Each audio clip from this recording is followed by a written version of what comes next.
मैं सर्वशक्तिमान प्रभु का धन्यवाद देता हूँ सवेरे के समय प्रभु के चरणों में आने के लिए, पवित्र वचन के सामने आने का प्रभु ने जो मौका हमें दिया है। आइए आज के वचन मनन के लिए हम लोग नीति वचन 13वां अध्याय उसका 13वां वचन हम पढ़े। जो वचन को तुच्छ जानता वो नष्ट हो जाता है, परंतु आज्ञा के डरवैयों को अच्छा फल मिलता है। मेरा ये विश्वास है कि ये वचन बड़े आसानी से हम हर एक समझ सकते हैं, ज्यादा विवरण की जरूरत नहीं। लेकिन जब हमने इस वचन को पढ़ा है तो हमारे सामने एक उदाहरण, एक मिसाल जो आता है वो और कोई नहीं वरन वही व्यक्ति जिसके द्वारा परमेश्वर यह संदेश हम तक पहुंचाता है, और वो राजा सुलेमान है, जिसका जीवन आज दुनिया के सामने एक नमक के खंबे की तरह खड़ा है। कई बार इंसान परमेश्वर का डर रखता है, उसके अंदर यह सोच है कि सर्वशक्तिमान भस्म करने वाली आग है, अगर कोई उसे खुश ना करे तो उसे वो तबाह या बर्बाद कर डालेगा। लेकिन असलियत क्या है? परमेश्वर मनुष्य को नाश नहीं कर रहा, वरन मनुष्य खुद अपना नाश को चुनता है। प्रतिफल को या नाश को स्वयं उसका चुनाव करता है। कैसे? एक को परमेश्वर ने आजाद मर्जी स्व इच्छा दी है।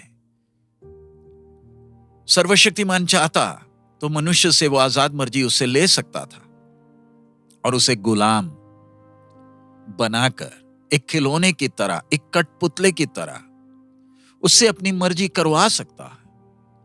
लेकिन परमेश्वर के इस प्रेम और मनुष्य के प्रति आदर और उस ऊंची सोच को जरा देखें। मिट्टी को हाथ में लेकर अपने स्वरूप और समानता में मनुष्य को बनाया और उसे वो सब खूबियां दी हैं जिससे वो अपना जीवन इस पृथ्वी में बिता सकता है। अब हमारे ऊपर है कि अगर हम उसके प्यार को समझें और उसकी आज्ञाओं को मानें। परमेश्वर ये नहीं चाहता कि हम डर से परमेश्वर की आज्ञा को माने, वरन सृष्टिकर्ता चाहता है कि हम उसे पहचानें, उसके स्वभाव को जानें, उसके व्यक्तित्व को जानें। और हम देखते हैं ना कि कैसे अनादिकाल का ईश्वर मनुष्य के साथ सब्र के साथ, संयम के साथ व्यवहार करता आया है। जब आदम को अदन बगीचा से निकाला गया, उसके विद्रोह के बाद परमेश्वर ने उसे 930 लंबे साल इस पृथ्वी में दिए। उसके बाद ही वो मिट्टी में जाकर मिला।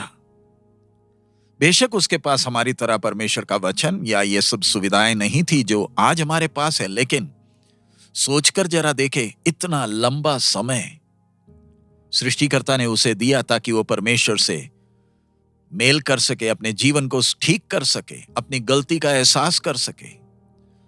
आदम चाहता तो मिले हुए मौके का उपयोग कर कर अपनी पीढ़ी को आज्ञा मानना सिखा सकता था। हम ऐसे क्यों कह रहे हैं?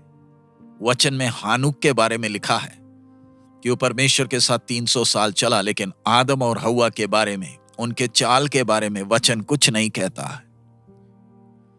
जब सारा मानव जाति परमेश्वर के न्याय के सिंहासन के सामने इकट्ठे किए जाएंगे, कोई ये नहीं कह सकेगा कि परमेश्वर ने उनके साथ अन्याय किया है। परमेश्वर हर एक व्यक्ति को उतना समय देता है जिसके द्वारा वो परमेश्वर के स्वभाव को जान सके, परमेश्वर की इच्छा को पहचान सके। तब हमारे मन में एक सवाल उठता है, तो फिर वो बच्चों का क्या होगा जिनका गर्भपात हुआ है, या जो इतने दर्द के साथ ये संसार से चले गए। सच है, आज दुनिया में कष्ट और समस्याएं हैं। उसका कारण, उसका दोषी परमेश्वर नहीं, मनुष्य का पाप और बलवा करने का स्वभाव है। लेकिन हम जानते हैं कि सृष्टिकर्ता परमेश्वर न्यायी है, धर्मी है, अनुग्रहकारी है, दयालु है। इसलिए अपने उस अनंत काल के नियम के अनुसार, व्यवस्था के अनुसार वो हर एक से व्यवहार करेगा। इसलिए आइए हम कोई बहाना लेकर ढूंढकर परमेश्वर के विरोध बलवा ना करें। इधर परमेश्वर का वचन जो हमने पढ़ा है, इसमें साफ कहते हैं, जो वचन को तुच्छ जानता है वो नाश हो जाएगा। इसका मतलब जो व्यक्ति परमेश्वर के वचन को आदर ही नहीं करता, कोई महत्व नहीं देता, उसकी ओर जो ध्यान नहीं देता, वो बर्बाद हो जाएगा।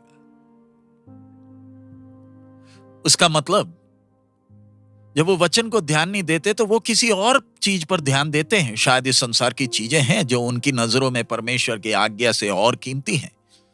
आदम और हव्वा के साथ यही गलती हुआ।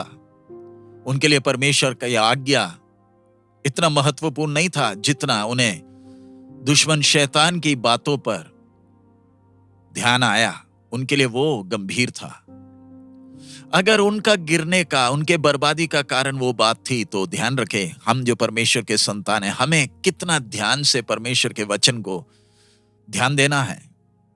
प्रभु यीशु के पीछे जब वो सेवा कर रहे थे, बहुत भीड़ चल रही थी और प्रभु यीशु के आश्चर्य काम और अजीब मौजज़े ने उन्हें यीशु की ओर आकर्षित किया था। उन्होंने रोटी खाई और प्रभु यीशु के द्वारा चंगाई भी अनुभव किया, लेकिन उन्होंने प्रभु यीशु के वचनों को महत्व नहीं दिया और जिन्होंने उन वचनों को तुच्छ जाना, वो उसी वचन के द्वारा न्याय किए गए और बर्बाद हुए।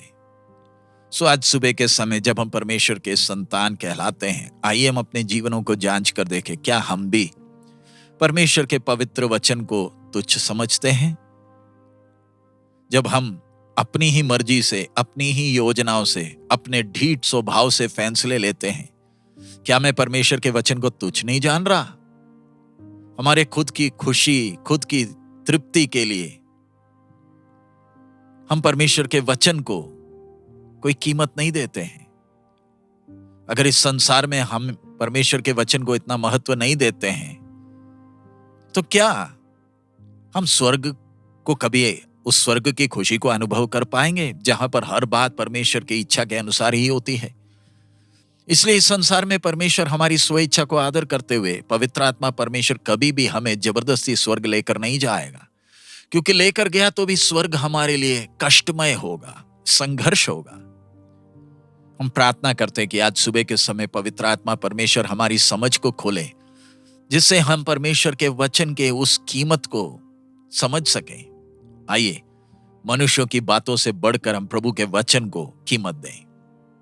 आज बहुत से लोग भविष्यद्वक्ताओं के पीछे पड़े हैं जो अपने आप को परमेश्वर के दास कहते हैं, जो परमेश्वर के वचनों को तोड़ मरोड़ कर लोगों को सुनाने के लिए अच्छी तरीके से पेश करते हैं ताकि लोगों के कान सुनकर खुश हो जाएं।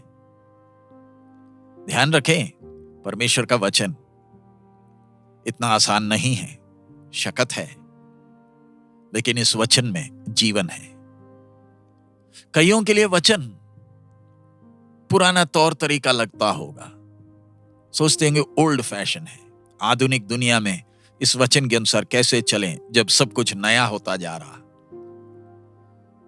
बेचारा इंसान अपने छोटे से दिमाग से बहुत कुछ सोचता है, लेकिन इसको अपने भविष्य तक का कुछ नहीं मालूम। इस संसार में जीने के लिए जब संघर्ष कर रहा है, उसका अहंकार उसे परमेश्वर के वचन के सामने आत्मसमर्पण करने से रोकता है। आइए आज सुबह के समय अपने आप को जांच कर देखें, क्या मैं प्रभु को प्यार करता हूं?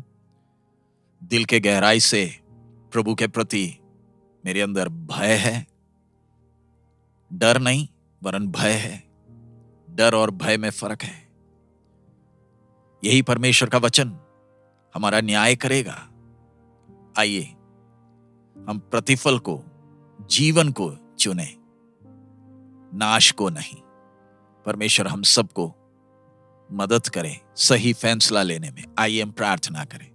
हमारे अनुग्रहकारी दयालु पिता, हम आपका धन्यवाद देते हैं इस सुबह के समय के लिए, आपके बहुमूल्य वचन के लिए। प्रभु आपके सामने आकर प्रभु आपका वचन मनन करने का आप मौका हमें दे रहे हैं। प्रभु हम इस लायक नहीं, लेकिन आपने अपना पवित्र वचन हमें दिया है, वो हमारे लिए दीपक है। इन दिनों में इस वचन की कीमत को समझ के भय और भक्ति के साथ आपकी इच्छा के अनुसार, आपके नाम के महिमा के लिए जीने के लिए आप हमें सहायता करें। आपके वचन में वो जीवन है, उस जीवन को अनुभव करते हुए आपकी योजना के अनुसार चलने के लिए मदद करें। सब महिमा आप ही को देते हैं प्रभु, यीशु मसीह के मधुर नाम से हम मांगते हैं, आमीन। प्रभु हम सबको बहुतायत में आशीष दे। हमारा प्रभु अति शीघ्र आ रहा है। मारानाथा।